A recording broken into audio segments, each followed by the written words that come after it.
Hey everyone, welcome back to the Straight Shift and Happy New Year. I hope you all had a wonderful holiday season, no matter which of the myriad of holidays in December that you celebrate, or if you celebrate none of them. I just hope you had a wonderful end to 2024.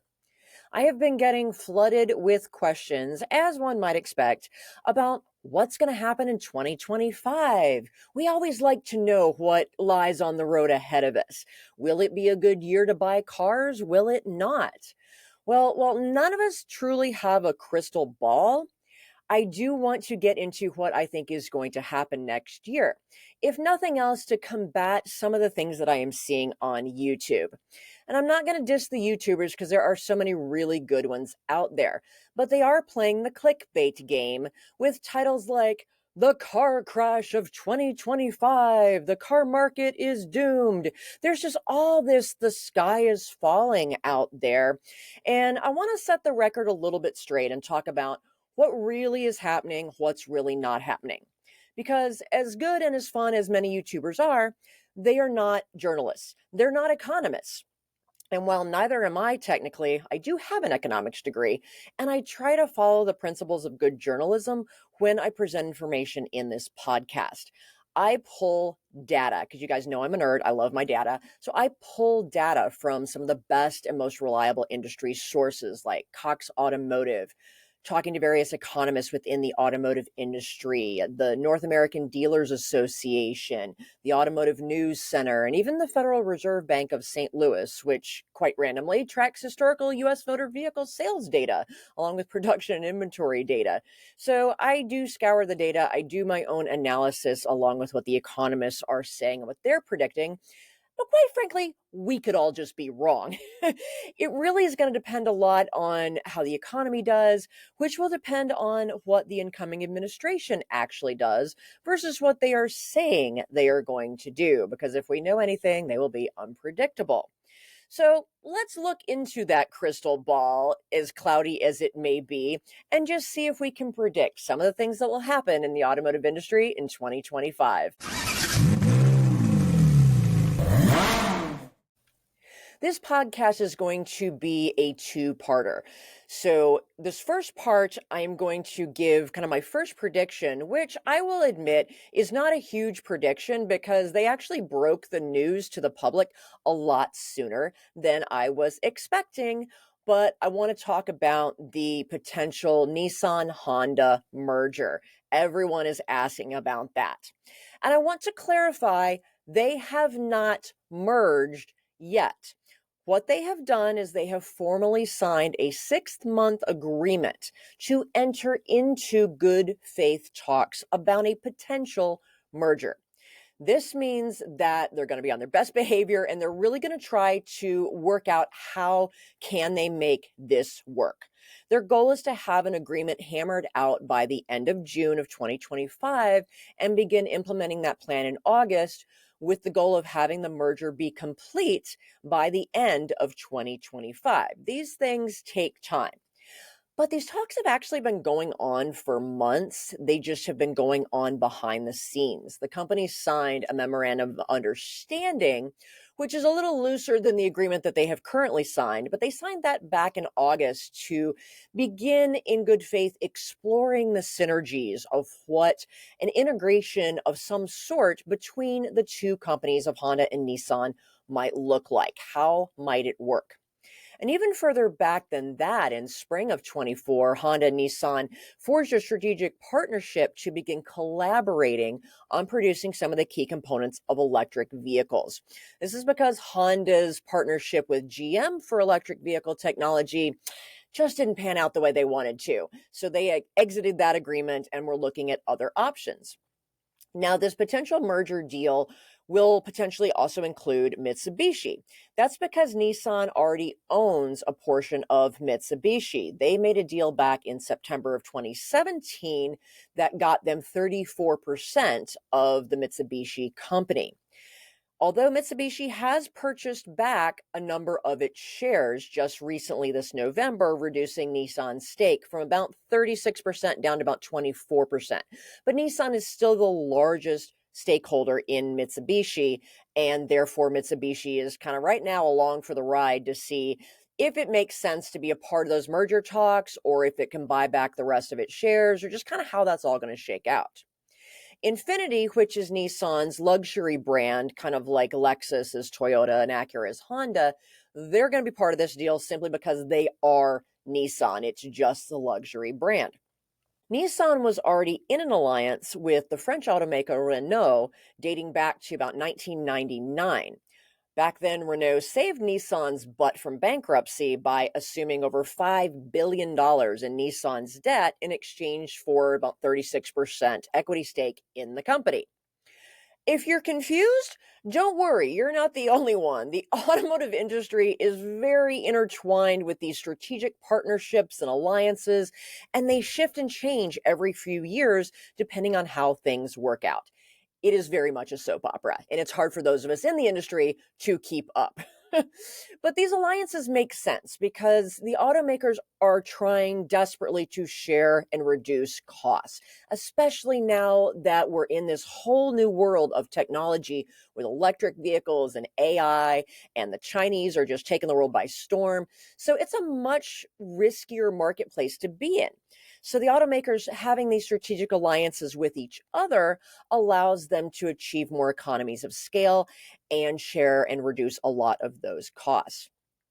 Of course, this whole Honda Nissan merger thing could completely fall apart.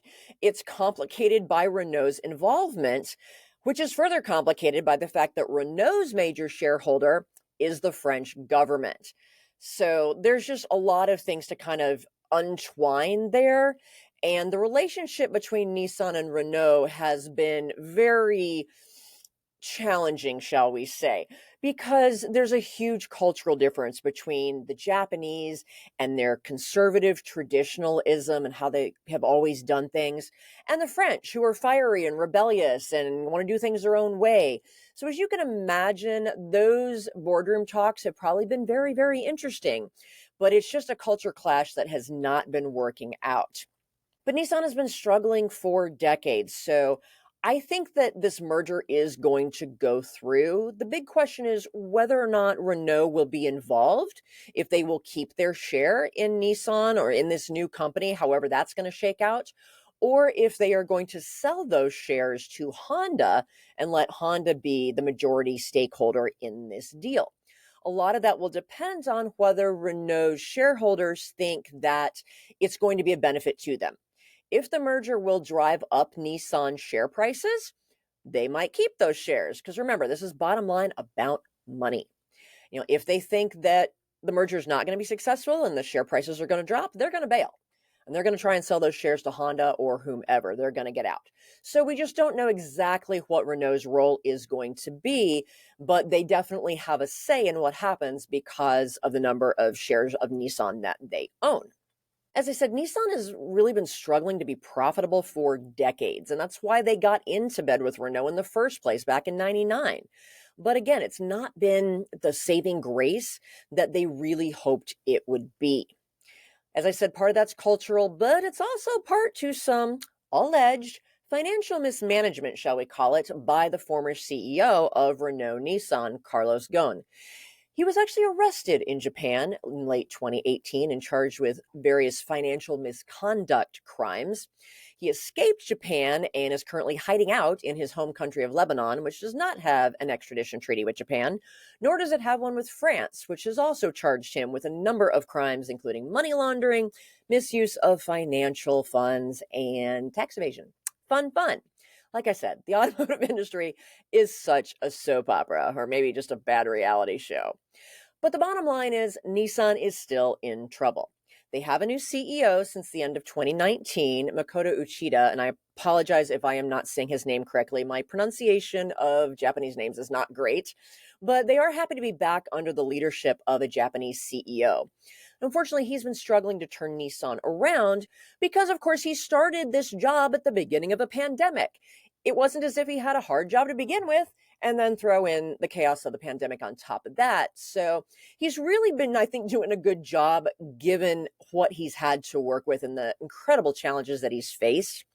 And the pandemic is not entirely to blame for Nissan's problems.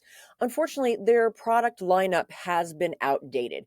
both in terms of technology and fuel economy.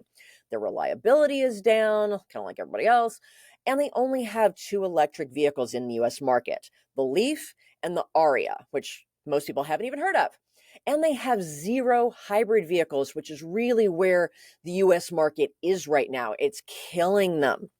They're also getting killed in the Chinese market, again, along with everyone else, but they're finding it nearly impossible to compete with the flood of all these new technology companies that are building electric vehicles out of China and flooding the global market with them, and they're cheaper.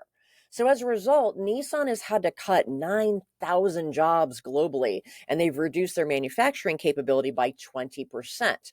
This is going to save them about $3 billion, but that's literally a drop in the bucket of what it costs to operate these companies.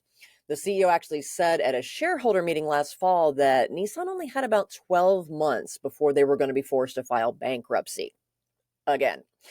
So the CEO, he personally took a 50% pay cut to help matters and to show the leadership from the top. And that's unheard of in the automotive industry. It's kind of unheard of among CEOs to begin with. So that was a very good faith and honorable gesture on his part. But it's not going to be enough. Hence, Nissan has entered into talks with Honda. And these talks have likely been accelerated because Foxconn was approaching Renault kind of behind the scenes and talking to them about buying Renault's shares in Nissan in an effort to quietly take over the Japanese automaker. Let's pause for a minute. Who the hell is Foxconn, you asked? Well, Foxconn is the nickname of a company called Hanhai Technology Group. They are a Taiwanese-based technology company that is the world's largest contract electronics manufacturer.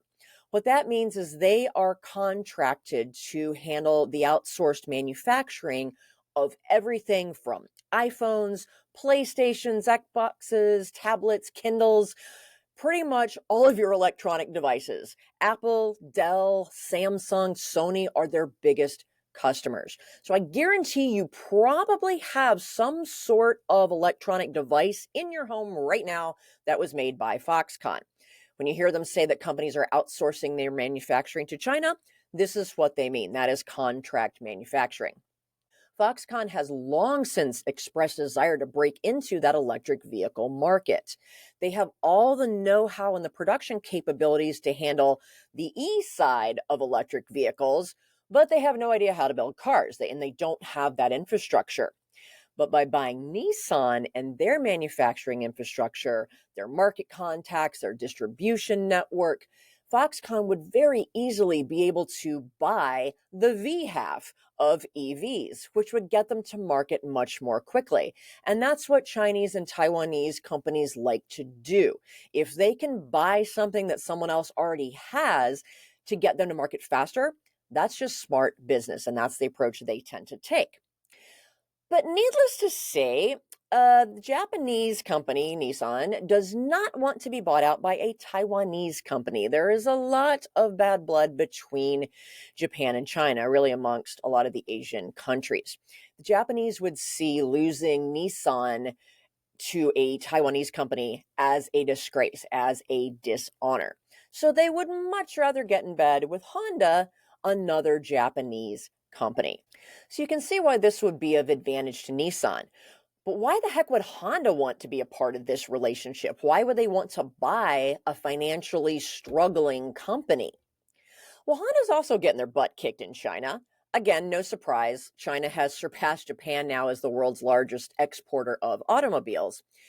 But buying Nissan or merging with Nissan would give Honda very quick access to some new vehicle segments that they don't already have in their lineup, namely the larger pickup trucks and giant SUVs that are critical to the US market.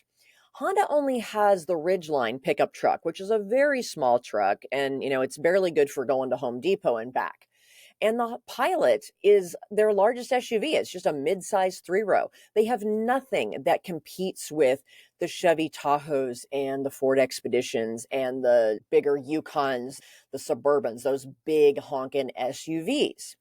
Nissan has that, more or less. They have the large body on frame vehicles like the full-size Titan pickup and the large Armada SUV. They don't have anything as big as a Suburban, but very, outside of America, you just don't see that. But those would give Honda a fast entry into those vehicle segments that are very, very profitable in the United States. And while Honda has kept its own profits above water with their hybrids in the US, as I said, their EV experiment with GM did not work out quite so well, and Honda has backed out of that relationship. So the Honda Prologue is probably the one and only electric vehicle that you will ever see with a Honda badge and GM underpinnings. We might want to celebrate that. But aside from the few hybrids in Honda's lineup, the rest of the lineup is quite frankly boring. The tech, again, is dated. Honda's reliability has dropped, and I'm going to do a whole future episode on why that is. And just the value for the price tag, it's just not there when you look at their key competitors from Korea, Hyundai and Kia, who are totally kicking ass in the market, plus also Toyota, who is still the king of hybrids. Now, Honda just can no longer rely on their reputation as Honda in order to sell cars. Consumers are getting smarter and they have much better options to choose from. So Honda is going to need to very seriously up their game. And they're not going to be able to do that in the current climate without joining forces with another automaker. Now, Nissan might not have been their first choice given their struggles, but again, it is the Japanese partnering with the Japanese, and culturally that really works for them. And if they do this merger, which will include Mitsubishi most likely, they would create the world's third largest automaker behind number one Toyota and number two, wait for it, Volkswagen. Yes, Volkswagen is actually the second largest in the world. So Honda's really gambling on size really does matter, right? The sheer size of that company would give them better purchasing power in the marketplace with their vendors and suppliers, which is critical. There's huge competition in the industry for that. It would help them ramp up their R&D, and it would give them Nissan's production and manufacturing capabilities. Because while Nissan has been struggling, they have built a large manufacturing infrastructure out there around the world to be able to produce vehicles. Nissan also has some things that Honda does not. They actually have a unique electrified powertrain technology called the e-Power system that nobody in the world has. This uses an electric motor to drive the wheels of the vehicle and a traditional gas engine to recharge those electric batteries. So it's hybrid-ish, but it is different from a traditional hybrid vehicle where the gas engine and the electric motor work together to drive the wheels and propel the vehicle forward. In this case, that gas engine, all it does is act as an onboard generator for the electric batteries so that the car recharges itself. You don't have to plug it in like you do a normal plug-in hybrid. It's really interesting technology, and it's done very, very well in Japan. Of course, we haven't seen it in the US yet, and Nissan had plans to bring those vehicles to the US probably in late 2026, maybe 2027. We're going to see if that actually happens, and a big part of that will be whether or not this merger goes through. But it's very intriguing technology that I think could be very successful in the US because one of people's fears about electric vehicles is that range anxiety. And this eliminates that. It's basically like strapping a generator to the back of your EV, which we actually saw somebody do with the Tesla in Western North Carolina this fall. That was very interesting. Nissan has always been a pioneer in the electric vehicle field. I mean, they came out with the very first electric production vehicle, the Nissan Leaf, back in 2010. They just didn't go anywhere with it. And I think they were just a little too ahead of the game back then. But because they weren't a technology company, they didn't understand how to really make it work the way Tesla did and the way these Chinese manufacturers have, because they've come to it from such a completely different frame of mind and design approach and production approach. Still, Nissan has that in its DNA, and that will benefit Honda as well. But this merger potential also presents a whole lot of challenges. Despite the fact that they're both Japanese companies, they have very different approaches to building and selling cars. Their sales strategies are radically different. Nissan tends to do what a lot of the American manufacturers do, and they rely heavily on fleet sales, both rental cars and sales to companies, as well as using rebates and cash discounts in order to sell cars. Honda does neither of these things. They have next to no fleet sales. It's a very, very small percentage of their sales. And you never see big rebates on Hondas. Instead, they rely on low or zero APRs and lease deals to help sell their cars. This allows them to maintain their residual values, that resale value. It holds them up while still helping make their cars a little bit more affordable. It's a little more of a sustainable approach, and it has worked for them, but it doesn't work for everybody. The bigger challenge will be to kind of integrate their very different underlying design and manufacturing philosophies and styles. Even the setup of their production lines are very different, but their approach to R&D and design and just the whole development of automobiles is very different. Nissan is a little different from the other Japanese manufacturers. They are the ones that have kind of set aside tradition a little bit and embraced innovation, more like the Americans and the Chinese have. They've not been afraid to try new things and sometimes fail at them, for better or for worse. As I said, they put the first electric vehicle out there on the market with the Leaf. They were one of the first to switch over to continuously variable transmissions from traditional automatic transmissions. They invented the first variable compression engine, which is currently having a lot of problems and costing them money because of weak bearings. And they had this cool e-power hybrid-ish electrified technology. They're not afraid to try new things and fail initially, but then they work to get the hang of it, very much like the approach that the Chinese and Tesla have done. Honda, on the other hand, tends to be very conservative in their approach to vehicle development and engineering. Granted, they were an innovator of hybrid technology alongside Toyota. If you remember the original Honda Insight, which was not the most attractive vehicle back in '99, but it was something that really shook up the market because it was one of the first hybrid vehicles. And they also invented the first fuel cell vehicle, the original Honda Clarity. They abandoned that because there just wasn't the fuel infrastructure. There was no place for people to refuel a hybrid fuel cell vehicle. Even in California, it was tough. So, as the rest of the market just kind of went towards EVs, Honda just couldn't pursue that technology because they didn't have the support of the rest of the country to make that work. They did bring the Clarity name badge back as a plug-in hybrid, but again, they just haven't really capitalized on anything but the true hybrids. So they've been more conservative in their vehicle and technology designs, which until the last several years has been part of what's made them reliable. But these are all technological and logistical and philosophical puzzles that Honda and Nissan are going to have to resolve if a merger is going to work, and it's going to truly help them to cut costs and their brands to just survive. But I think that it could be a good marriage, so to speak, because Honda needs to be more bold. Nissan could stand to make a few more conservative decisions, especially financially. But if they can strike a balance and really accentuate the best in each other, it could really work. However, they will need to get the blessing of the Japanese government, much like a couple needs to get the blessing of their parents in many countries in order to be allowed to marry. As Americans, that's weird to us. Like, why would a business need the government's permission to do anything?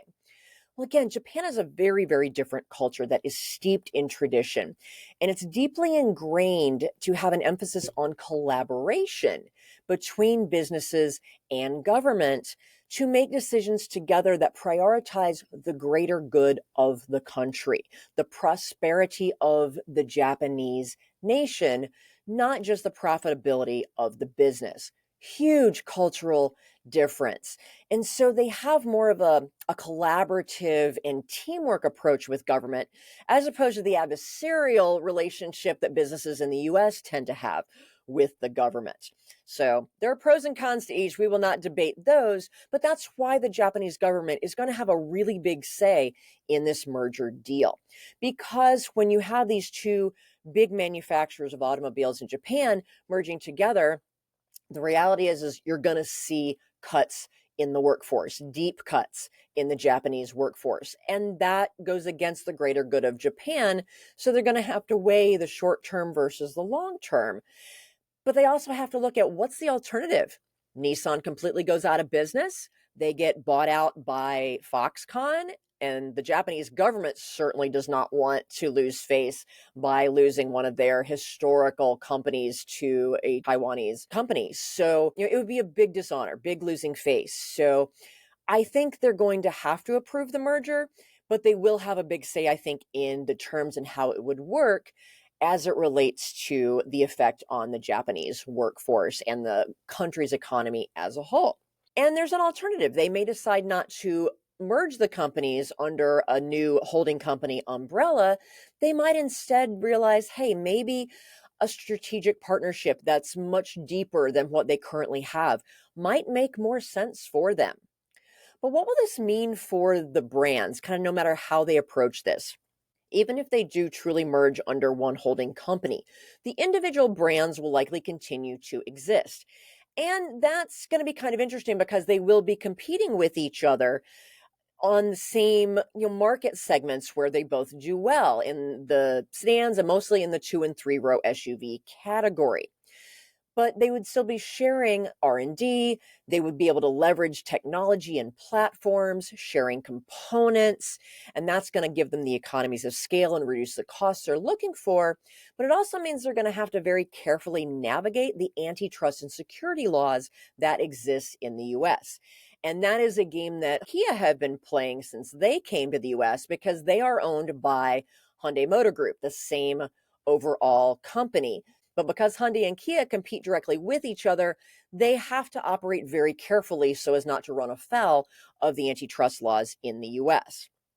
So, any way this goes, no matter how this merger or strategic partnership or however it shakes out between Honda and Nissan and Mitsubishi and whatever the heck Renault decides to do, it could really shake up the automotive industry, both globally as well as in the US. Again, can you imagine if, Honda started making big pickup trucks, if they had a big 3-row SUV to compete with the Tahoe, if they just started making exciting, fun cars again. Back in the day, both Honda and Nissan made really fun, yet also affordable and fuel efficient cars. I would love nothing more than to see that again. I had one with my Toyota Supra in 1985. My husband had Honda Civics. These cars were really good for what they did. And I would love to see just some excitement come back to both brands with the reliability that used to go with it. So we need more affordable cars, and having Honda and Nissan come together could help us get there a lot faster. And these types of strategic partnerships are going to happen even more in the industry because we're just in this whole new world of technology-based vehicles, EVs, other forms of electrification, AI's coming involved. And China is just going to force the other manufacturers to band together. It's like two weak swimmers trying to help each other, or two gimpy runners trying to help each other to the finish line. It's going to happen, and we're going to see these things come and go like we always had. They don't always work. It's why it's always a soap opera in the industry. It's kind of incestuous, but I really am hopeful for this merger. I very much want it to work out for both Honda and Nissan so that we can get back to those fun, affordable, and fuel-efficient cars. So thank you for joining me today. This is the first part of my predictions for 2025. I predict that the merger between Nissan and Honda will in fact go through, and that ultimately it will be a good thing both for those companies and for us as consumers. So next week, I'm going to get into more predictions for 2025, specifically for the US auto industry, but also for you. What does it mean for you as a potential car buyer in 2025? Will it be good or will it not. So until next week, please subscribe to the show if you haven't done so already and share it with your network. And remember, I have an online car buying course that will definitely help you in 2025, no matter what actually happens. And that is my no BS guide to buying a car, your inside track to getting the best deal. And you can get that on my website, thecarchick.com, or directly at carbuyingcourse.com. So until next week, folks, Happy New Year. Drive safely. I'm out of here.